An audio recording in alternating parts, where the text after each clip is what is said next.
My number one insecurity would be my weight. I always get compared to girls that are smaller than me, my peers that are smaller than me. I've always tend to cover myself up, like right now, like with bigger size clothing.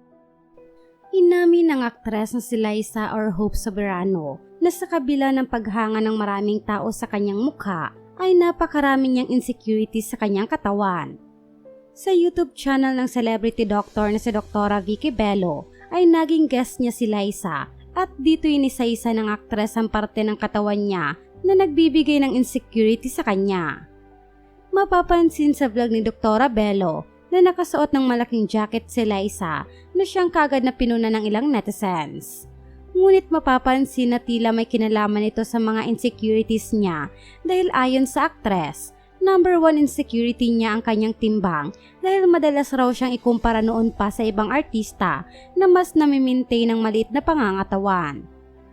Ayon sa kanya, bagamat alam niya raw na healthy siya dahil sa kanyang healthy diet at exercise, hindi niya raw maiwasang maapektuhan sa tuwing pinupunan ng ilan ang mabilis na pagdagdag ng kanyang timbang.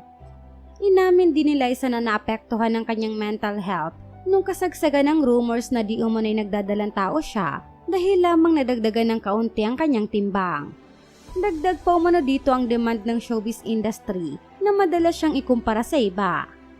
At dahil dito'y madalas nga raw siyang magsuot ng mga oversized na damit, kagaya umano ng suot niyang jacket, upang matakpan ang kanyang katawan at maiwasang punahin ng mga tao.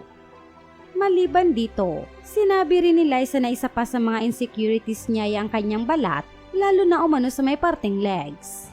Nagsimula raw ito nang lumipat umano sila dito sa Pilipinas mula Amerika at manibago ang balat niya sa hangin ng bansa.